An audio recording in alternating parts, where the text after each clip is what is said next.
নমস্কার, আপনি দেখছেন দুর্গাপুর সংবাদ চ্যানেলটি। 4 আগস্ট সোমবার প্রতিদিনের মতো আজও থাকছে কিছু বাছাই করা গুরুত্বপূর্ণ খবর।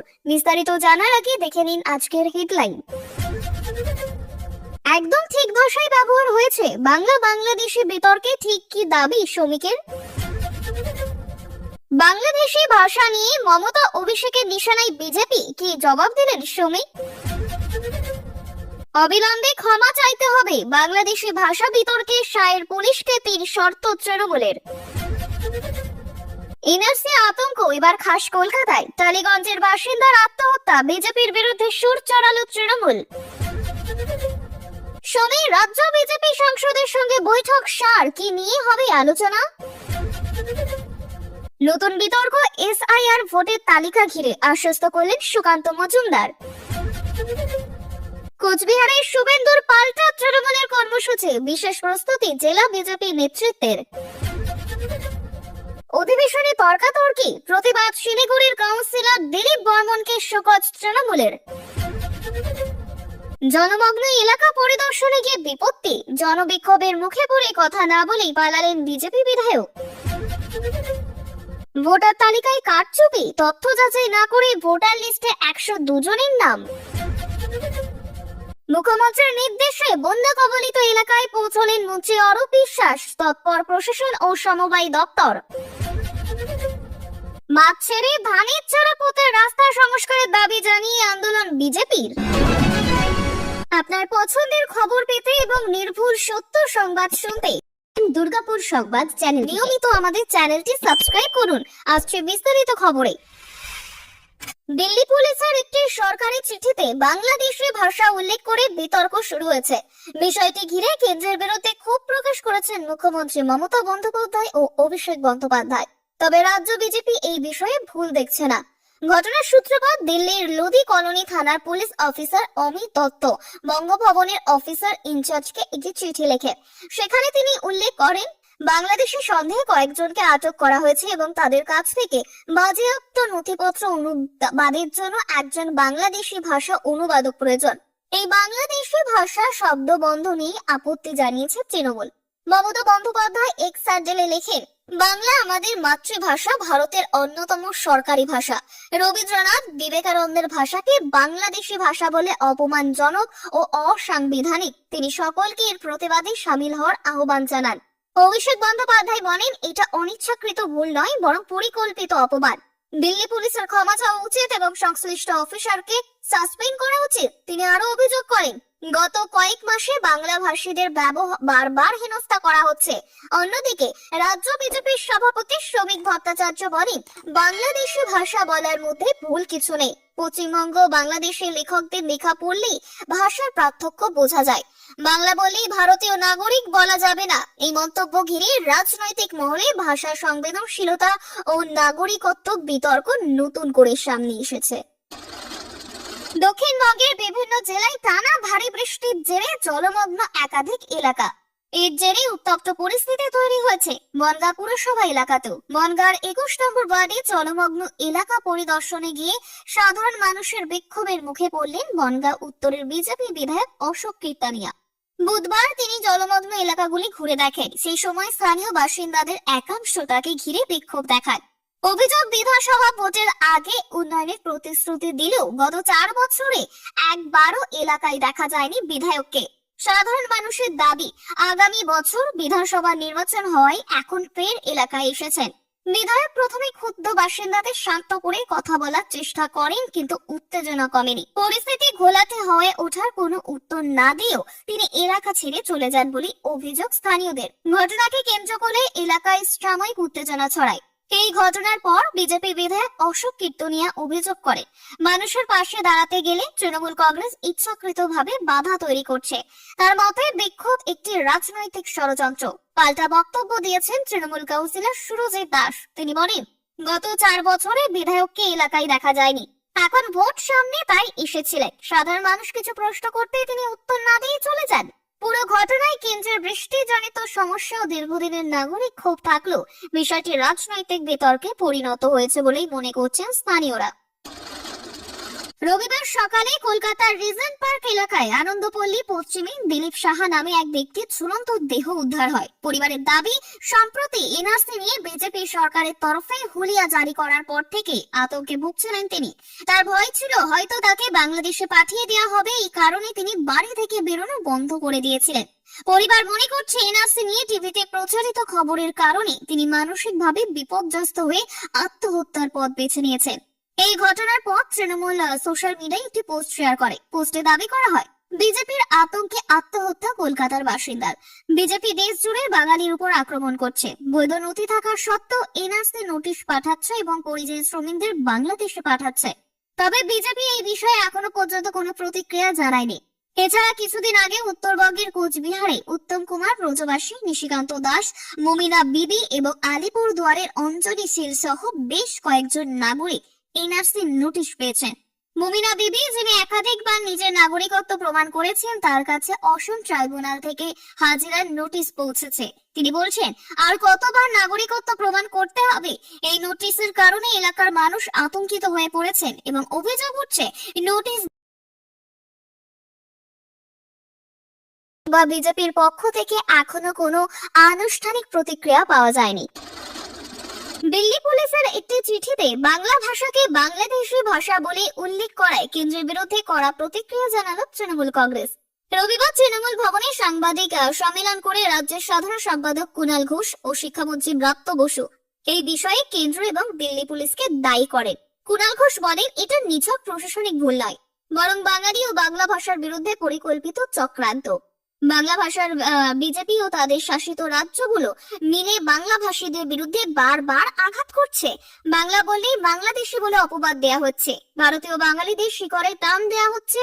তিনি দিল্লি পুলিশের ওই চিঠির অপবাদ দেয়া হচ্ছে ভারতীয় বাঙালিদের শিকড়ে টানছে। কেন্দ্রীয় স্বরাষ্ট্র মন্ত্রকের তরফে দুঃখ প্রকাশ এবং ক্ষমা প্রার্থনার দাবি জানান। ব্রাত্য বসু বলেন, বাংলা ভাষা ভারতের জাতীয় সঙ্গীতের ভাষা। হিন্দি ভাষাও পাকিস্তানে ব্যাপকভাবে প্রচলিত, তবু হিন্দি ভাষীদের পাকিস্তানি বলা হয় না। তাই বাংলা ভাষাকে বাংলাদেশি ভাষা বলে চিহ্নিত করা অবাঞ্ছিত ও অসম্মানজনক। এটা ভাষা বৈচিত্র্যের উপর হিন্দি আগ্রাসনের ইঙ্গিত।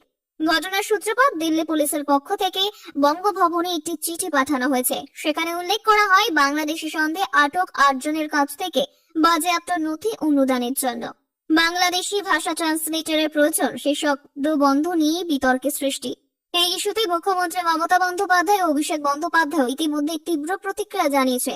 তাদের বক্তব্য, বাংলা ভাষার অন্যতম সংবিধান স্বীকৃতি ভাষা, তাকে বাংলাদেশি ভাষা বলা ভাষার মর্যাদায় আঘাত। ঘোষাডাঙ্গায় বিজেপি বিধায়কের গাড়ি ভাঙচুরের ঘটনার পর কোচবিহারের 65 জন বিধায়ককে নিয়ে সভার ঘোষণা করেন বিরোধী দলনেতা শুভেন্দু অধিকারী। সেই কর্মসূচিকে ঘিরে জেলায় রাজনৈতিক চাপানুতর।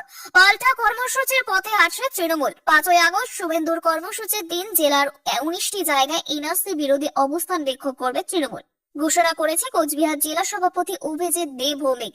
বাবুরঘাট, মাথাভাঙা, সিতাই, তুফানগঞ্জ সহ জেলার গুরুত্বপূর্ণ এলাকাগুলিতে দুপুর 2টা পর্যন্ত চলবে তৃণমূলের সভা।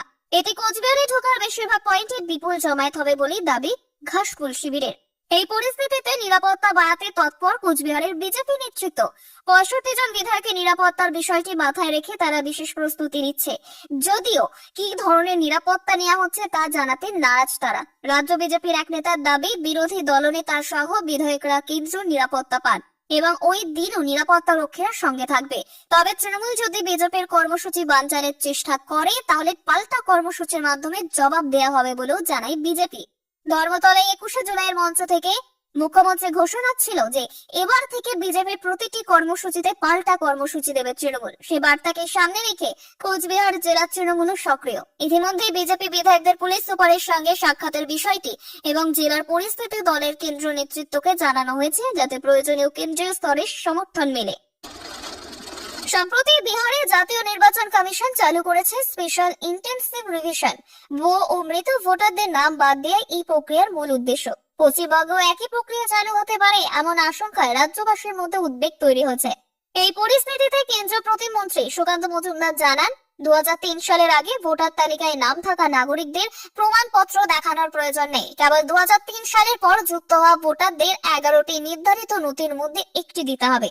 নাম বাদ যাওয়ার আশঙ্কা কেবল তাদের ক্ষেত্রেই রয়েছে। তিনি অভিযোগ করেন বাংলার বহু এলাকায় মৃত বা ভুতুড়ে ভোটার এখনো তালিকায় রয়েছেন। যেমন উলুবেড়িয়া উত্তরে 39 জন মৃত ভোটার আছেন বলেই দাবি তার কটাক্ষ, মহালয়ার দিন আমরা পূর্বপুরুষদের সম্মান করি, আর তৃণমূল সেই পূর্বপুরুষদের ভোটে নামিয়ে আনে। বিজেপি মনে করছে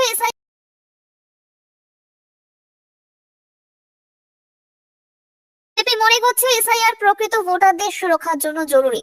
অন্যদিকে তৃণমূল বলছে প্রকল্পটি রাজনৈতিক উদ্দেশ্য প্রণোদিত। রাজ্য সরকারের একাংশের মতে এর মাধ্যমেই রাজ্যের ভোটার সংখ্যা কমাতে চাইছে কেন্দ্র। যদি এখন নির্বাচন কমিশনের পক্ষ থেকে পশ্চিমবঙ্গে এসআইআর চালুর ঘোষণা হয়নি, ভোটার হিসেবে টিকে থাকতে প্রয়োজন হবে বৈধ নথি, যেমন Aadhaar, passport, driving licence, ration card, PAN card, বিদ্যুৎ বা গ্যাস বিল, জন্ম শংসাপত্র, ব্যাংক স্টেটমেন্ট, এনপিআর ডেটা বা সরকারি চাকরির পরিচয়পত্র। রাজনৈতিক মহল মনে করছে নির্বাচন যত এগোবে এই ইস্যু রাজনীতির কেন্দ্রে গড়ে উঠে আসবে। বৈধ বনাম ভুয়ো ভোটারের লড়াই নিয়ে জমবে রাজনৈতিক ময়দান। সংসদের বাদল অধিবেশনে একাধিক ইস্যুতে কেন্দ্র ও রাজ্যের মধ্যে উত্তপ্ত রাজনৈতিক পরিস্থিতির মধ্যে এবার একদিনই পৃথক রণকৌশল বৈঠকে বসছে তৃণমূল বিজেপি। সোমবার তৃণমূল সাংসদের সঙ্গে ভার্চুয়াল বৈঠক করবেন দলনেত্রী মমতা বন্দ্যোপাধ্যায়। একই দিনই দিল্লিতে বাংলায় বিজেপি সাংসদের সঙ্গে বৈঠক করবেন অমিত শাহ। এই বিষয়ে রবিবার সাংবাদিক বৈঠকে রাজ্য বিজেপির সভাপতি শ্রমিক ভট্টাচার্য জানান, সাংগঠনিক কিছু বিষয়ে আলোচনা হবে শাহর সঙ্গে। যদিও পশ্চিমবঙ্গে এনআরসি, বিহারের বিশেষ ভোটার তালিকা সংশোধন এবং ভিন রাজ্যে বাংলাভাষীদের হেনস্থার অভিযোগে রাজ্য তৃণমূল যেভাবে সরব, তাতে রাজনৈতিক মহলের মতে এই বৈঠক নিছক সাংগঠনিক নয়। তিলোত্তমা হত্যা ইস্যুতে বিজেপির তৎপরতা আরো স্পষ্ট হচ্ছে। শনিবার দিল্লিতে নিহত কিশোরের বাবা মা বিজেপি নেতাদের সঙ্গে দেখা করে কিছু নথি জমা দিয়েছে। শ্রমিক জানান, আমরা নির্দিষ্ট জায়গায় সেগুলি জমা দেব, সার হাতে সরাসরি দেয়া হবে কিনা তা এখনো বলা যাচ্ছে না। এছাড়াও 9 আগস্ট নিরপেক্ষ প্রতিবাদ মিছিলে বিজেপির অংশগ্রহণ প্রসঙ্গে শ্রমিক বলেন, তিলোত্তমার বাবা মা আমাদের আমন্ত্রণ জানিয়েছেন, আমরা পতাকা ছাড়াই থাকবো। আন্দোলনকে হাইজ্যাক করা নয়, পাশে থাকা আমাদের দায়িত্ব। কেউ সমস্যা জানালে কর্মীরা পিছনে থাকবেন, তবে থাকবেন। তৃণমূলের পক্ষে ওই দিন বিক্ষোভ বা নতুন কর্মসূচি আসতে পারে বলে রাজনৈতিক মহল মনে করছে। ফলে আগামী সপ্তাহের শুরু থেকেই সংসদে ও রাজ্যের নতুন করে রাজনৈতিক উত্তেজনার সম্ভাবনা প্রবল। অধিবেশন চলাকালীন মেয়র ও চেয়ারম্যানের সঙ্গে তর্কে জড়ানো এবং পরবর্তীতে রাস্তা অবরোধ করায় শিলিগুড়ি পুর নিগমের 46 নম্বর ওয়ার্ডের কাউন্সিলর ও মেয়র পরিষদ দিলীপ বর্মনকে শোকজ করল তৃণমূল কংগ্রেস। দলীয় শৃঙ্খলা ভঙ্গের অভিযোগে তৃণমূলের রাজ্য সভাপতি সুব্রত বক্সী তাকে 3 দিনের মধ্যে জবাব দিতে বলেছেন। ঘটনার সূত্রপাত 30 জুলাই পুর নিগমের মাসিক বোর্ড মিটিং এ। চেয়ারম্যানের প্রতুল চক্রবর্তীর বক্তব্য চলাকালীন হঠাৎই উঠে দাঁড়িয়ে নিজের ওয়ার্ডের বেআইনি নির্মাণ, আবর্জনা অপসারণের গাফিলতি সহ একাধিক সমস্যা তুলে ধরেন দিলীপ বর্মন। তার অভিযোগ, বহুবার জানানো সত্ত্বেও পুর নিগম ব্যবস্থা নেয়নি। চেয়ারম্যান জানান, কাজ যথাযথভাবে হচ্ছে, এই দাবি নিয়ে শুরু হয় বিতর্ক। মেয়র ও ডেপুটি মেয়রের সঙ্গে বচসার চরমে ওঠে এবং তাকে অধিবেশন থেকে বেরিয়ে যেতে বলা হয়। পরদিন দিলীপ বর্মন প্রতিবাদে রাস্তা অবরোধ করেন এবং বলেন, রাজবংশী বলে অপমানিত হলাম। একই সঙ্গে তিনি বলেন, দল ও প্রশাসনের কাছে বহুবার চিঠি দিলেও উত্তর মেলেনি। প্রকাশ্যে তিনি মেয়র ও দলের ভূমিকা নিয়ে প্রশ্ন তোলেন। এই ঘটনাকে ঘিরেই গঠিত কোর কমিটির সদস্যদের রিপোর্টে ভিত্তিতে তাকে শোকজ করে দল।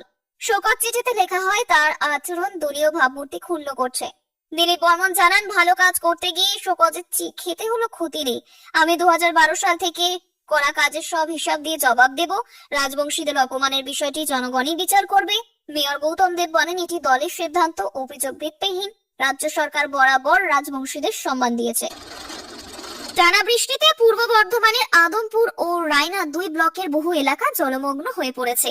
পরিস্থিতি মোকাবিলায় মুখ্যমন্ত্রী মমতা বন্দ্যোপাধ্যায়ের নির্দেশ, রবিবার ত্রাণ নিয়ে দুর্গতদের পাশে দাঁড়ালেন তিনি। সঙ্গে ছিলেন জেলা সভাপতি রবীন্দ্রনাথ চট্টোপাধ্যায়, এসপিডিএম রায়নার বিধায়ক শম্পা ধারা, জামালপুরের বিধায়ক অলোক মাঝি, বর্ধমান শহরের বিধায়ক খোকন দাস প্রমুখ।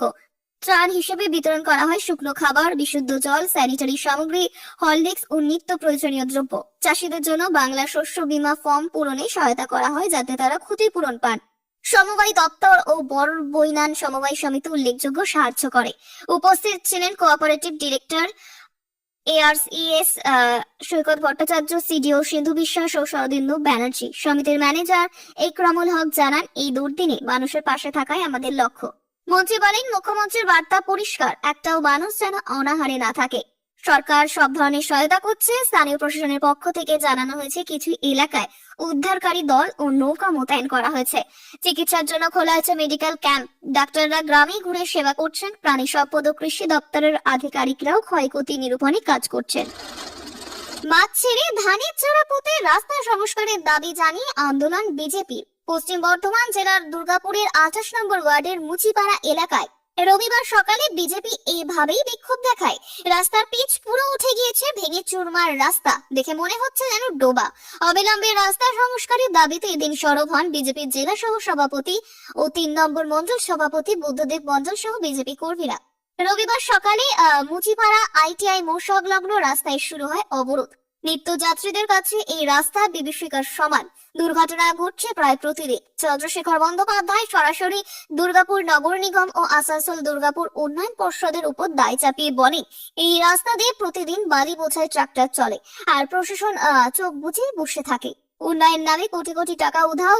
এই পরিস্থিতিতে আমরা মাঠ ছেড়ে ধান রোপণ করছি, কারণ রাস্তাটা এখন আর চাষের জমির চেয়ে ভালো কিছু নয়। তিনি হুঁশিয়ারি দেন, অবিলম্বে সংস্কার না হলে আমরা বৃহত্তর আন্দোলনে নামবো, আর চুপ করে বসে থাকবো না। দুর্গাপুর নগর নিগমের প্রশাসক মন্ডলীর সদস্য রাখি তিওয়ারি বলেন, বর্ষায় কিছু রাস্তা নষ্ট হয়েছে, বৃষ্টি কমলে সংস্কার করা হবে।